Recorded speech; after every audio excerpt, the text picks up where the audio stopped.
Welcome to Two Stone Bastards. I'm Dungeon Dan Ubel, and with me is Jeff Thompson.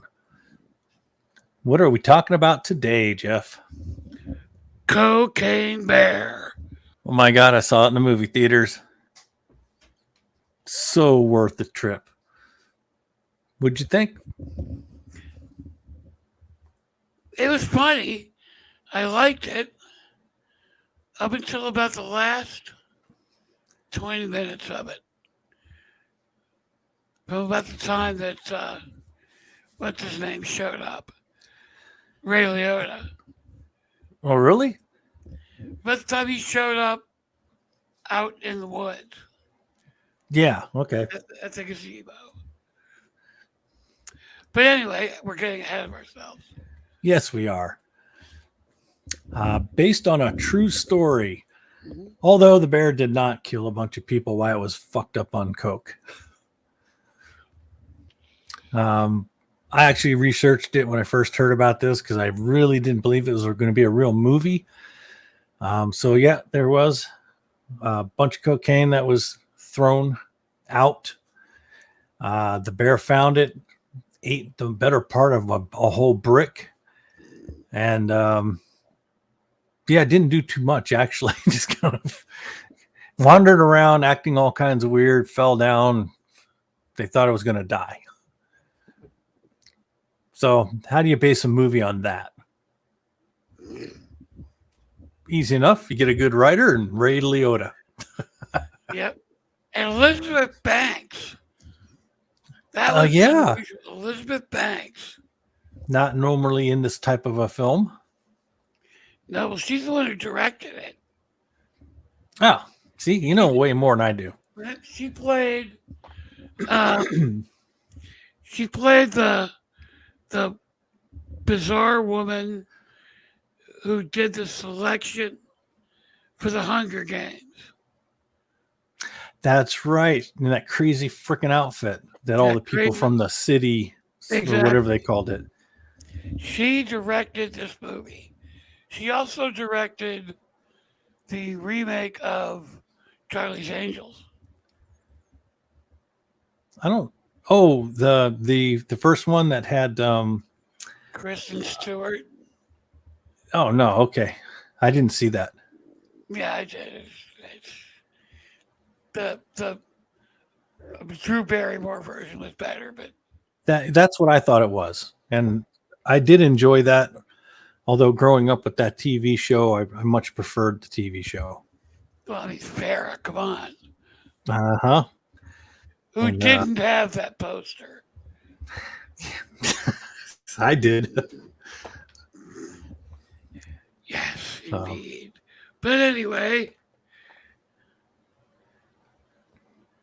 Oh, where'd that poster go? I love that poster. Are you seeing all the memes that are popping up for fake movies? No. I don't think it's called Cocaine Shark. Maybe it is. I saw one today that made me laugh. It's called was it Crack Weasel? Crackoon. Crackoon. I could go for that movie actually. Yeah. That's one of those like, well, of course you've heard Attack of the Killer Tomatoes. Naturally. Mm-hmm.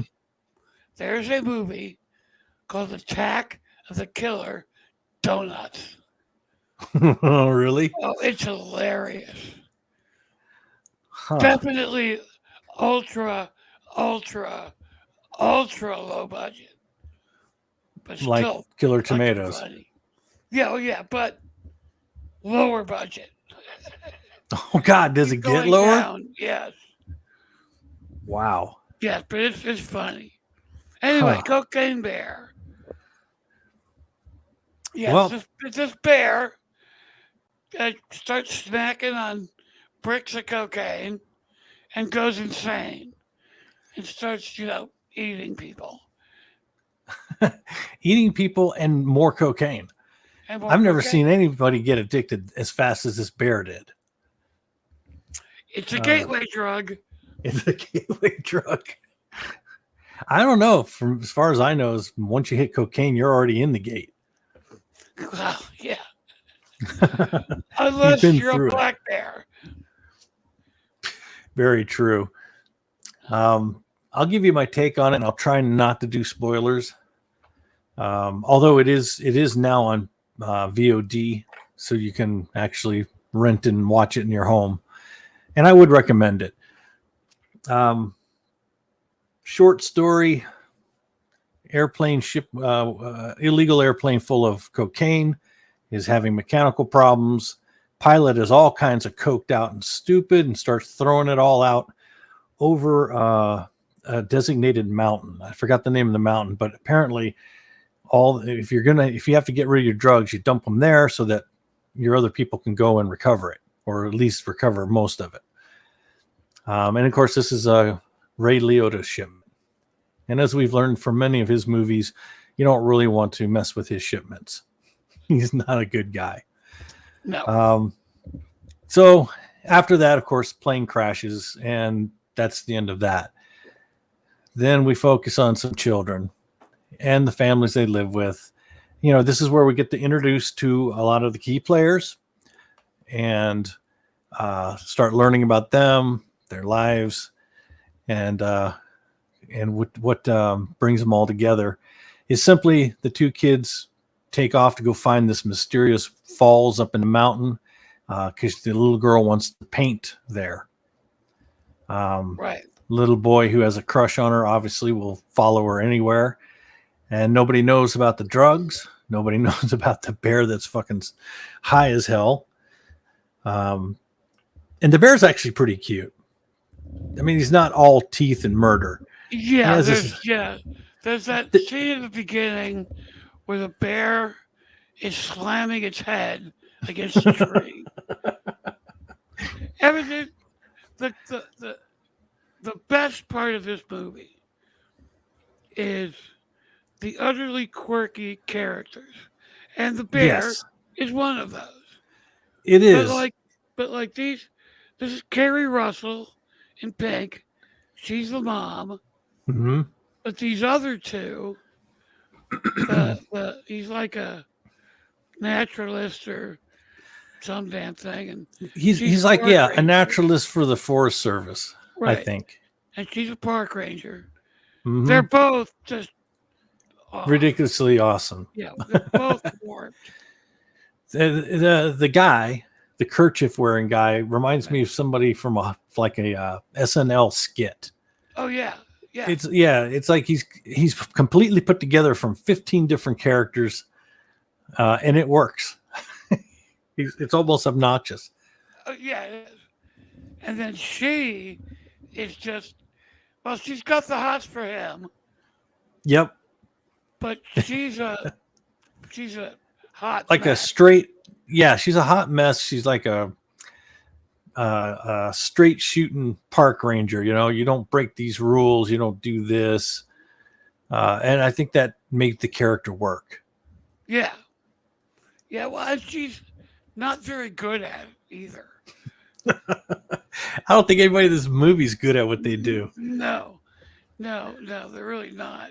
Except maybe the one drug guy the guy with the black guy. I think he knows his shit. And he was one of my favorite characters in the movie, actually. Mine too. Yeah, it just cracked me up. I mean, he's playing all business. So anytime that he's doing humor, even though it should be coming out dry, not only me, but everybody in the theater that was there, we all laughed at most of his lines. Yep. And some of the stupid shit that happened around him. Well, that's how you got to play these things as an actor. You have to play it straight. You can't play it for the laugh. The laugh happens, but you have to play it straight. Yep. And everybody in the movie did. Yeah. Nobody was overacting. It was all like totally legit. And the situation was just so absurd. Yep. That it turned out to be funny. Exactly. Now, I can tell you that they probably could have taken several subjects way farther than they did. I mean, I'm not even talking about the gore. The gore and the gore effects were actually really good. Practical work. Yep. But the two kids, when they find a brick of cocaine, um, Yeah, we you could have know, done without that. I thought they should have taken it a lot further. I mean, I'm trying not to do a spoiler, Yeah. but let's just say of the many different things that happened surrounding these two kids in the woods and their trek, they could have taken that whole thing a lot further and a lot funnier. But I still laughed. Well, yeah, but these days, sooner or later, somebody's going to make a stink about it. Well, yeah, I'm surprised I haven't heard anybody doing it now. I know. Oh my God, you had two kids in a cocaine movie. What were you thinking? So while we're looking at these pictures, the bottom picture with the bear on its back, I've never done cocaine. I don't know what this is like, but it seems to me like there are several times that the bear's almost on ecstasy. It'll just flop over and just like, it just goes to these weird rub things. And then he gets up all pissed off. I have heard, allegedly, rumors only, of course, that the really good cocaine acts as an aphrodisiac. Okay. So there's that. The rolling around on the back, no clue. No clue. Allegedly, from what I've read, the I wish I could see your face right now because there you are. From what I've read, you see, this is what you're over there chuckling. You're like, red, ha ha ha. You really not lying around when you're doing cocaine. That's what I was always led to believe. Yes. Laying, no. Well, but sometimes it felt a little misplaced, but there were times it's just like, what is up with this coked up bear? I know. It fed into the humor of it. Yep. And of course, there were some ridiculous circumstances with the bear that I thought was hysterical. You know the one I'm talking about, the gazebo. Yes. Ray Liotta did a good job. He did not play his normal bad guy. No. This was like bad guy living family life. But at the same time, it's like, I got to get those drugs back because the Colombians are going to get pissed and they're going to come kill all of us. Right. So there's your motivation. Yeah, I mean, Ray Liotta was Ray Liotta. He's always good, or was. Yeah. No complaints there. It's just that it seemed to me that part of the story, which unfortunately came right at the end. That's where it goes bad. Yeah, it's like they squeezed it in there. It didn't fit right. It didn't. So it was like... It felt like an afterthought. It was a really good movie, but they didn't quite bring it home. You know what I'm saying? Yeah. I'd still recommend it. It's entertaining as hell. Yeah, but it's got some good one-liners. Got some good one-liners. It's funny and frightening, kind of on the level with American Werewolf in London. Yes. But American Werewolf in London brought it home. This didn't. Right. So I'd give it a 4 out of 5. I would agree with that. 3.5 I would go 4 out of 5. I'd go 3.75 for sure. I'd actually go with a 4. I did enjoy it, but sometimes it's hard because I have to remember all the other movies I liked so much. I gave it a 4. I'm like, is that really in those leagues? No, but it was fun. It was entertaining. Did you laugh? Yes. Yeah. Were the gore effects awesome? Yes. Mm-hmm. Was it fun? Yes. Was it Makes sense. Almost. almost? You know, Yeah. it Go was ahead. good, but it wasn't perfect. Right. What is perfect? Very few movies come out that you go, oh, that hit all the marks. It was perfect. Yeah. So Very. for a good time, and especially if you're high, you're really going to get a laugh out of it. I actually, the first time I watched it, I was just straight normal. I did have more fun on the second trip around because I was tripping. Yep. But yep, available on VOD, I think now.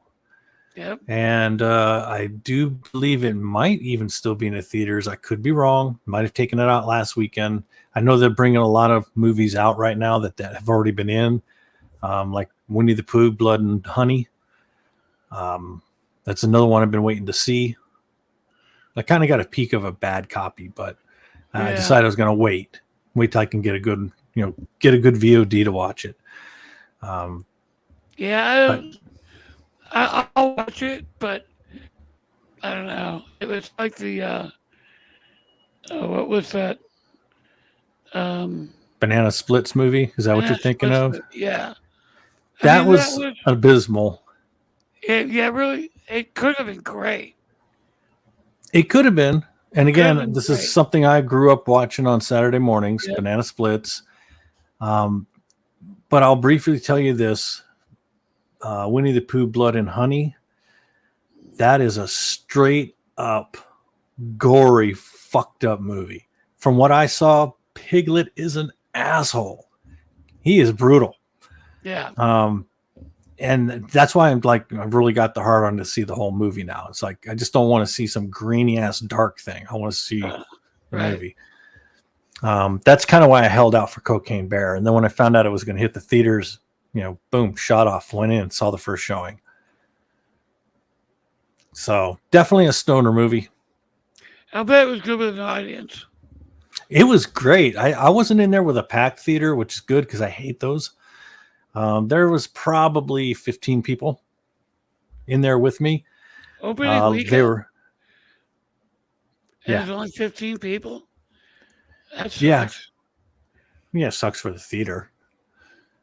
It was good for me because it felt like, short of everybody laughing, it felt like I was, in the theater by myself. I didn't get my favorite seat, but sometimes you have to deal. I'm so snobby in the theaters now. Yes. I've got that old man thing. Oh, that's my chair, boy. Get out of it. I don't care what your ticket says. Go see your mama. Yep. Ultimately, these review shows, you get something like Siskel and Ebert, who it seemed like they forgot what movies were for.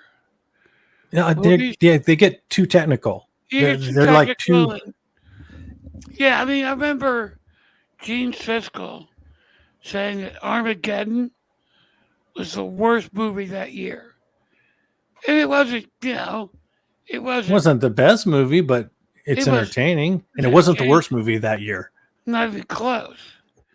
Not even close. It's like, what the fuck, man? See, that's the problem when that's how you make your money. It's like art critics. You get so wrapped up in the bullshit and trying to make up some new phrase to give, keep your edge. You just forget what it's all about. It's a fucking movie. It's a story. Yeah. You either like it or you don't like it. Yeah. It's entertainment. If it entertains you, it did its job. Yeah, and not everybody's going to be entertained. There'll be some people that go see Cocaine Bear. The two stone bastards were wrong.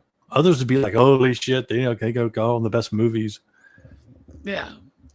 Well, yeah, but if you want me to not go see a movie, tell me it's powerful or important or moving. See, that's the other thing with Siskel and Ebert. If it wasn't some, I don't want to say foreign director made, but they would literally nail themselves on a cross for the piano because it was so fucking good. It was actually kind of boring. It was a decent movie though. Yeah, And then they'll take the movies that everybody likes and they'll just shit on them. I know. It's like, oh, too But highbrow for that. I remember my girlfriend at the time dragged me to go see Il Postino, which was an Italian or Spanish movie, one of the two, that won the Oscar. Mm-hmm. It was the most boring piece of shit I think I've ever seen. Yeah. And it won the fucking Oscar. Why? I know. You know, I mean, it can win a bunch of awards. Maybe the cinematography was outstanding, get that an award, but just because it's some hoity-toity fucking movie Yeah. that, you know, the only people that enjoyed it were the snobs that are the ones creating this whole different persona of what this film industry should be. Yeah. It's supposed to be for entertainment. Well, You know, and then I liken it to literary fiction. The only people who read literary fiction are people who write literary fiction. Nobody else gives a rat's ass. Unless you're like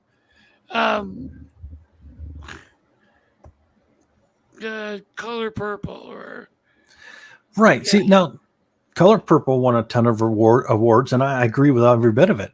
That movie was powerful, well acted, scripted, written. I didn't have anything wrong with it. I literally enjoyed watching it. You could even put my favorite movie of all time is To Kill a Mockingbird. Yes. And that is literary fiction, but it's the exception that proves the rule. I would say it's because they shot it into a movie. I never read that story. I only seen the movie. Oh, I've read it probably half a dozen times at least. Okay. At least. That is such a good book. It's just no wonder Harper Lee never wrote another one. That was her first. The only novel she ever published. Her first one.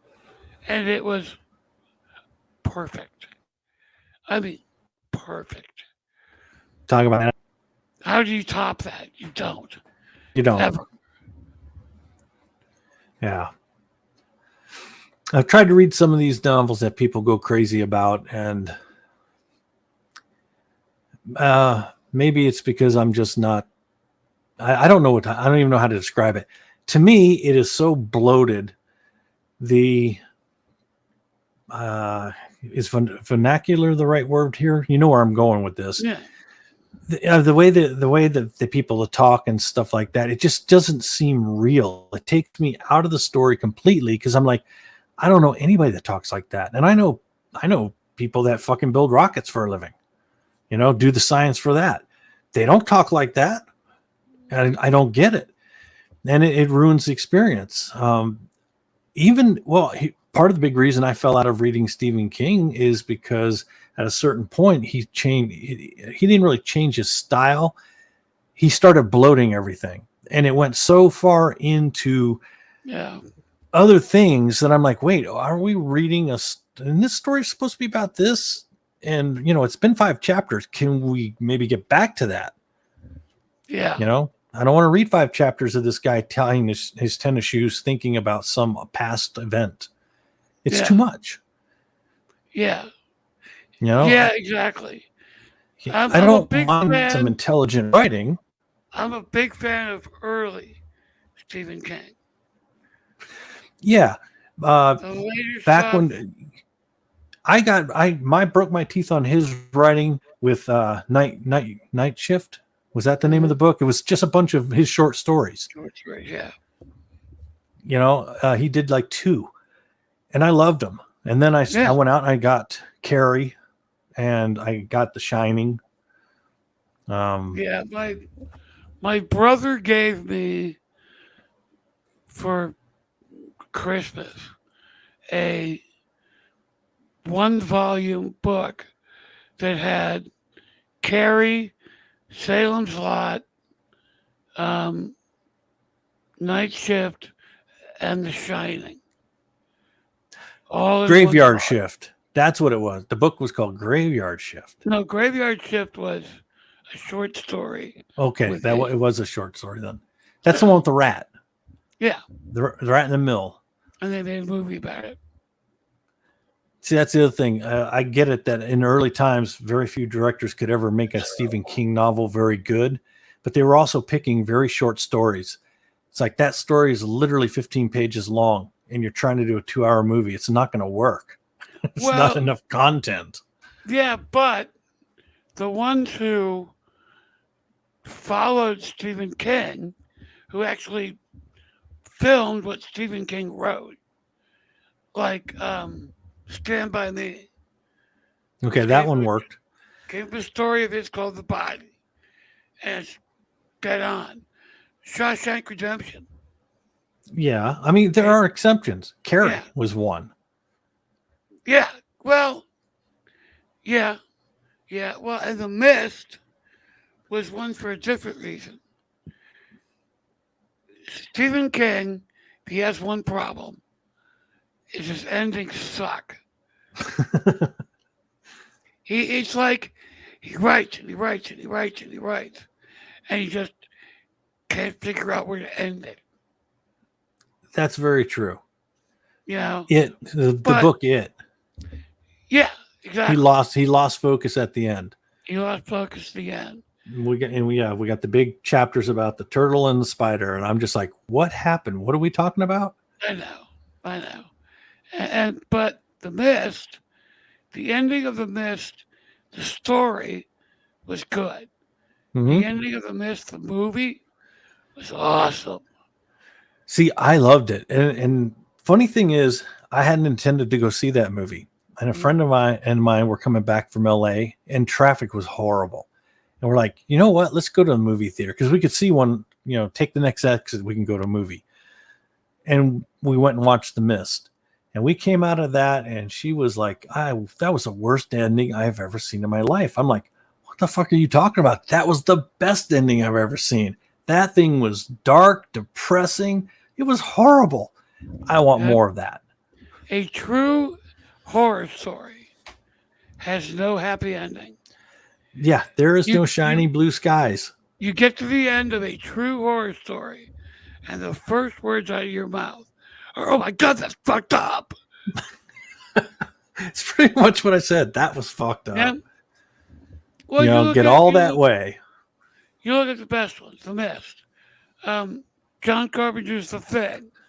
No happy ending. Nope. The original Alien. That wasn't a happy ending. Nope. Those are great horror stories. Yeah. Yeah, because they end like real life would. Yeah. It's fucked up. Now if you're alive, you have to deal with it now for the rest of your life. Yeah, you lived, you poor bastard. Yeah. You don't realize it would have been better just to get killed. Because then it's done. That was actually a great point Stephen King made in Desperation. Didn't read it. Sometimes God lets you live. That's how mean God can be. Sometimes he lets you live. A lot of weight on that story. But anyway, Cocaine Bear. Yeah.